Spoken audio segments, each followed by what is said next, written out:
This film is a project of the Leonore Annenberg Institute for Civics in partnership with the Annenberg Foundation Trust at Sunnylands. Citizenship is every person's highest calling.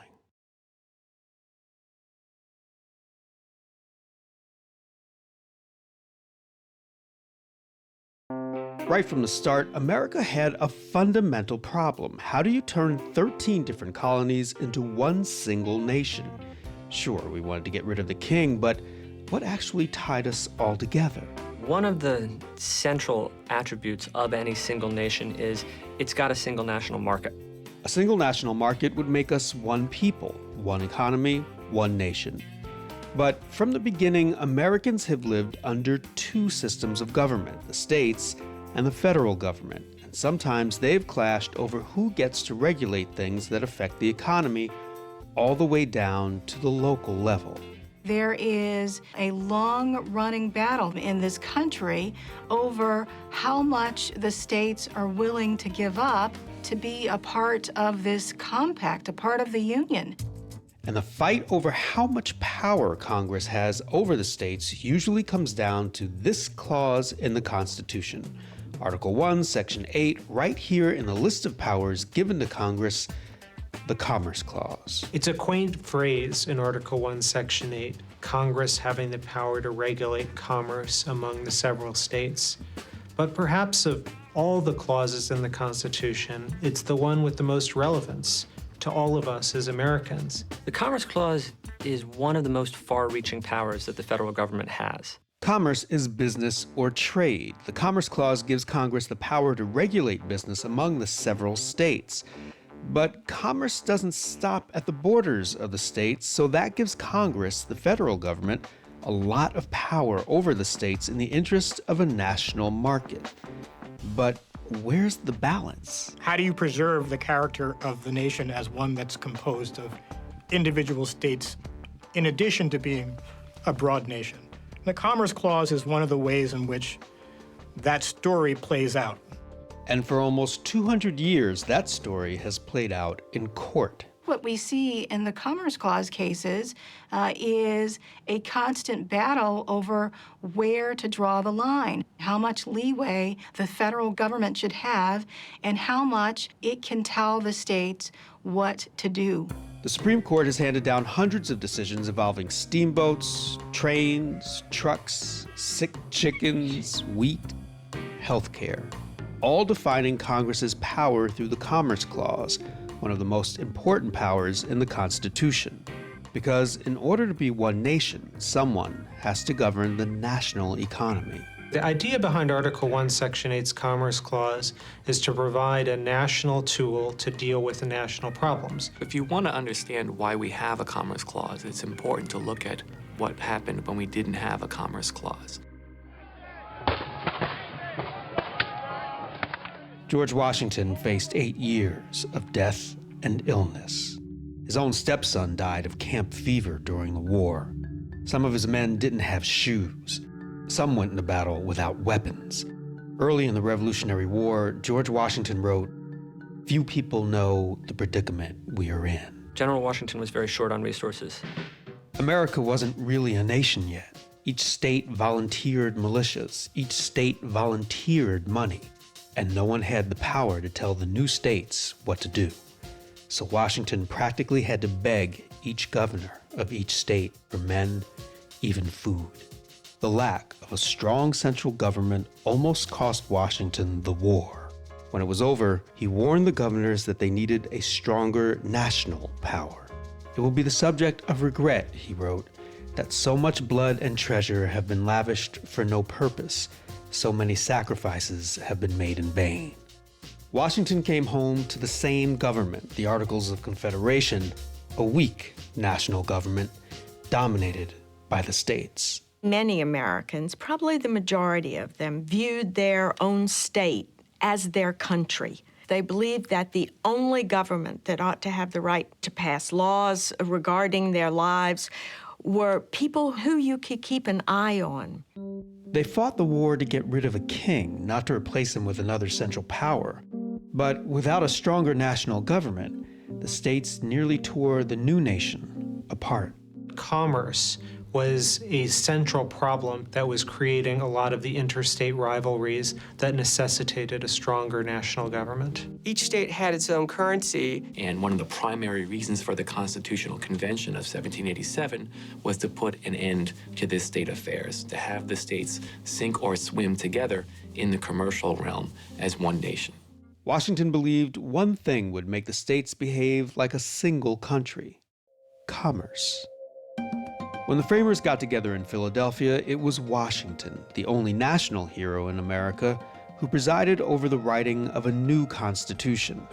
With its opening words, it announced its intent to create one nation, and then spelled out the powers a new national government would use to govern the Uniting States. One of the big issues that the Constitution was trying to settle was, how can you have a federal government that is strong enough to stop the states from fighting with each other, stop the states from discriminating against businesses from other states, make us a single nation with a single national economy, but at the same time leave something for the states? We had a constitutional convention, ratified the Constitution, and gave Congress the power to make it better, gave Congress the power to regulate in the commercial sphere as if we have one integrated national economy. The Commerce Clause requires the states and local governments to act as if they are part of a nation. The new Constitution gave us a Commerce Clause and a national currency.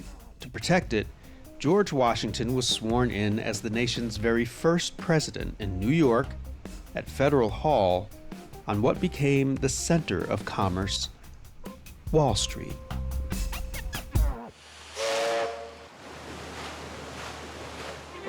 "30 years later, and the states are fighting again. It's the age of steamboats. New York says it has full power over who gets to travel its waters and shuts everyone else out. So Connecticut passes a law that says, if you have a license in New York waters, you can't come into Connecticut. Gibbons versus Ogden was the Supreme Court's first case about the Commerce Clause. The fight was over who had the right to control the waters of New York and New Jersey, the states or the federal government.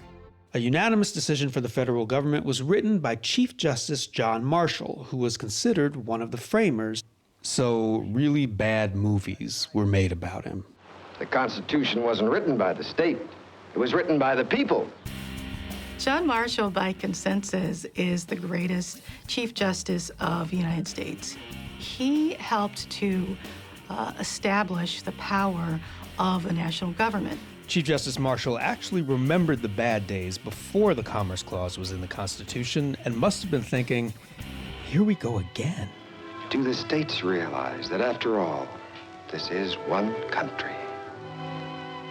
In his decision, Chief Justice Marshall starts from the beginning and defines the Commerce Clause. He defined the commerce power broadly. He said it certainly includes traffic and exchange, but it includes more than that.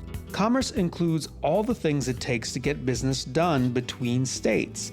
Then, Marshall defines what the clause means by among the states. If you've got something that concerns only one state, you can trust that state to make decisions about it. But if you've got a situation where more than one state has an interest, you can't necessarily trust the states to work it out on their own. That's where you want the federal government to come in. So if business stays inside a state, the state has the power. If it's between or among the states, Congress has the power. And Marshall argues that Congress also has the power to regulate business not just between states, but wherever that business leads, even inside of states. Congressional power over interstate commerce doesn't stop at the border of each state. It may be, as he said, introduced into the interior. This decision led to an explosion in steamboat navigation. It was extremely popular, and people across state lines understood that the court and the Constitution were protecting their interests. It was a big victory for the federal government and the growth of America as a nation. The Gibbons decision made it possible for a national economy to develop. In the age of steamboats, John Marshall was already anticipating a bigger America with a greater national economy and a national power to match it. These are some of the earliest moving pictures ever taken by Thomas Alva Edison. Railroads reduced coast-to-coast travel from 6 months to a week. The railroads changed interstate commerce. New technology always raises new legal issues. If one state is messing things up, it affects all of the other states along the line. In a case called Wabash versus Illinois, the Supreme Court says states can't regulate interstate commerce, only Congress can do that directly. So Congress creates the Interstate Commerce Commission to regulate railroads from state to state. So as the nation becomes more connected and business expands, Congress passes more Commerce Clause laws. And the court strikes many of them down, letting business pretty much do what it wants in the name of growing the economy. As commerce grew, so did the power of business, and for decades, the government basically left business alone. Laissez-faire economics is basically the idea that the government should stay out of economic matters. The way in which corporations conduct business is changing. That basically creates a new source of power within the nation. There's a period of time where the power that's really being supported by the Commerce Clause is not federal, it's not state, it's private business. The court reflected the times, and case after case, the court overturned federal law regulating interstate commerce. The court said John Marshall didn't get it right.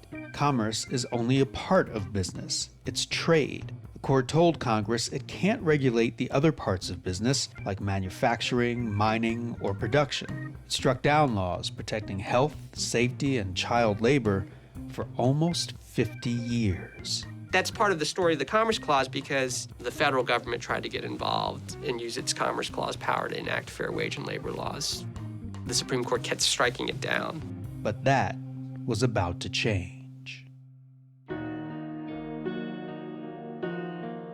Outside of World War I and World War II, you could think of the Great Depression as the greatest set of tragedies facing the American people in the 20th century. There's been a stock market crash with a tremendous annihilation of household wealth. People lost their life savings. If you had your money in a bank and the bank failed, you didn't have any more money. That was it. There's massive unemployment. Something like 25% across the country. It's about 50% in the city of Chicago. Massive hunger, massive poverty. It's a situation where you could really ask, are we going to be able to survive this? It shaked people's faith in capitalism and democracy. It is no small moment in American history. The Great Depression suggested that left to its own devices, the market wouldn't necessarily produce the best outcomes for everyone. In fact, it might produce a catastrophe. And the idea of laissez-faire, that the market will just fix all problems, it just becomes less and less a plausible notion to people. Government is not the source of the problem here. Right? The Depression is the problem. And if the federal government is not the solution, then what is? You and you and you and you've got a president now. Step out in front. Get back of the president. And give a man a job. President Franklin Delano Roosevelt was elected on the promise to put people back to work. When FDR comes into office, economic conditions in the country are about the worst they've ever been. This is Professor Kermit Roosevelt, and he's the great-great-grandson of President Theodore Roosevelt. Theodore and Franklin were second cousins, so that makes him some kind of distant cousin of mine. It has no effect on my views of his presidency, which was magnificent by any criteria. Only a foolish optimist can deny the dark realities of the moment. FDR was determined to lead the country out of the Great Depression. There's an idea, hey, look, the government's got to do something. Because the only way you're going to get out of a hole that big is if people start earning money and spending it. So FDR uses the Commerce Clause to drive the New Deal. I pledge myself to a new deal for the American people. An economic program bigger than anything the country has ever seen. Works programs, construction. I say we must act now. Minimum wage laws and the Social Security system. A big, massive social safety net that's being created for the first time. The federal government in the New Deal massively expanded its powers. The National Recovery Act gave the president the power to stimulate the economy and regulate business. Its Blue Eagle symbolized the New Deal and was knocked down by the Supreme Court. The foundations of the entire New Deal program were rocked when the Supreme Court voided the National Recovery Act. We have two contending visions of what government's role is in this. In the Schechter-Poultry decision, the court wouldn't let FDR and the Congress use the Commerce Clause to fix the economy. The court said the federal government didn't have the power to regulate chickens sold in New York, even if they had originally come from another state. The ruling allowed newsreel announcers to say corny stuff like this. The NRA's Blue Eagle was grounded by a sick chicken. And it enraged FDR, who threatened to pack the court. That is, he proposed adding 6 justices to the court under the excuse that the 9 justices already there were too old and needed help. But he really wanted to tip the court in his favor. It ended up not succeeding, but Roosevelt still won the war. Justice Owen Roberts switched his vote in a crucial case. And some people call this The switch in time that saved 9. But the other way of thinking about it is the Supreme Court realized that things had changed. It realized that laissez-faire economics, maybe that works in the 19th century economy, doesn't work in the 20th century economy. So maybe it realized that changed circumstances required a different form of governmental regulation. The Supreme Court started to rule in favor of the federal government's use of the Commerce Clause. Now, FDR had his national tool to fix the national economy. Quite literally, we might not be here today were it not for Article 1, Section 8's Commerce Clause. You take this message straight from the president and get a man. For most of the next 60 years, the court comes full circle. Actually, even further. Look at this. Here's John Marshall's ruling in Gibbons versus Ogden, when the court gave Congress a lot of power under the Commerce Clause. Then, during the laissez-faire era, the court made that power weaker. But when the Great Depression just about ruined the economy and the federal government stepped in, the court followed. During World War II, the government was trying to control the price of wheat during wartime, when a dairy farmer grew more wheat than the government allowed. You can't regulate what I'm doing in my backyard. The court used the Commerce Clause to stop him. The court said that it didn't matter that he was growing this wheat to feed his family and his livestock, because if you take all farmers together, like Farmer Filburn, this behavior would have massive effects on interstate commerce. Now all Congress had to do was have a rational basis for thinking an activity like growing wheat, if repeated again and again all over, might have a substantial effect. A substantial effect. A substantial effect on interstate commerce. Exactly. The effect of Wickard versus Filburn was to tell the Congress, game on, you're now able to use the Commerce Clause in all sorts of ways to regulate the interstate economy. With Wickard, the Supreme Court gives Congress its strongest tool yet, to take on problems across state lines and all over the country. When states pass laws calling for different rules about the lengths of cars on trains or the size of mud flaps on trucks, the court stepped in to say each state having different rules was a burden on interstate commerce, that states had to create uniform standards to promote free trade and the free flow of commerce. And for nearly the rest of the century, with the court's backing, Congress used the Commerce Clause to pass laws that affect every aspect of American life. Legislation governing labor, Social Security, employment, clean air and water, you name it, all under the idea that it was interstate commerce that allowed Congress to get into the game. Most of the time, the federal government and the states worked together, but the federal government also made the states change their laws when it came to civil rights.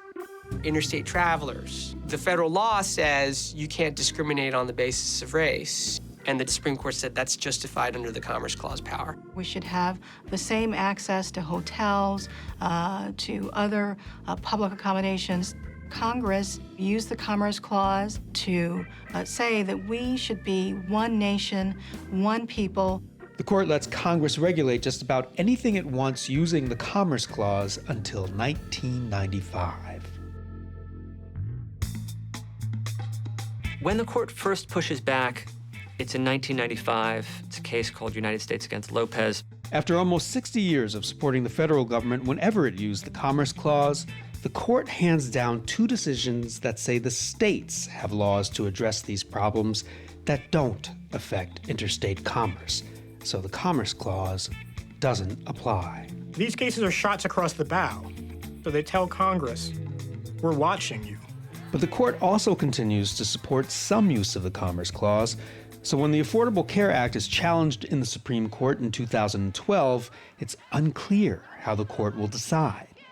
But everyone agrees that it's going to be a big showdown over what's called the Commerce Clause. The Commerce Clause. Commerce Clause. Is this commerce as the Commerce Clause is written? The federal government is trying to come up with a way of guaranteeing health insurance to all or almost all Americans. Depending on how you frame the issue, this could seem like an unprecedented expansion of federal authority, or it could seem like something that's actually not that unusual. The law wants people who don't have insurance to buy it. One side argued that making people buy something is unconstitutional, that the Commerce Clause doesn't give Congress the power to regulate economic inactivity, that is, to make people do something they weren't already doing. The other side said, well, wait a minute, it's all economic activity because everyone needs healthcare at some point, and making the choice not to buy insurance actually costs everyone more money in the end, because if something happens to you, we all pay for it anyway. Well, 5 members of the court argued that the Commerce Clause only regulates activity. So if you're doing something, Congress can regulate you. If you're inactive, Congress can't. Normally, that would be a majority, case closed. But 5 justices, including Chief Justice John Roberts, who wrote the decision for the majority, said the healthcare law can stand because Congress isn't actually making anyone buy anything. It's just handing down a fine if you don't. That's called the individual mandate, and that's a tax. And Congress, right here, has the power to do that. They ended up upholding the individual mandate, but on the grounds that it could be viewed as a tax, and therefore could be supported by the taxing power, a different power of the federal government. Since Congress has the power to tax, the healthcare law stands. The government only needs one power. But where does this ruling leave the Commerce Clause? Well, it's probably by itself not going to be that important because the Congress doesn't generally regulate inactivity, but it does suggest that this Supreme Court is more comfortable reining in the federal government when it comes to the Commerce Clause. So here we are in an age where we can buy a phone, download an app, take a picture of ourselves, and someone can see it 10 states away in an instant. But we're still fighting the same fights the framers did over the power of a national government. Back in 1819, John Marshall said the argument of federal versus state power was always coming up, and that it will probably continue to arise as long as our system shall exist. He was right then, and he's right now. Vague as it is, the Commerce Clause is where the Constitution gives the federal government a lot of power to make laws that the states have to obey. It's a constant source of tension, but that's because the framers left a little room for us to work it out. We want to be a nation, we want to be a great nation, but at the same time, we believe in state and local government. We believe in free enterprise, and we think there ought to be limits to the federal government's authority. And the Commerce Clause is the site for fights over our deeply held beliefs. The Commerce Clause underlies so much of what contemporary American life is all about. It was set up by our founders, who were smart enough and humble enough to realize they didn't have the answers to everything. I think they would look and say, we did well. It allowed us and the Congress to devise modern solutions to modern problems.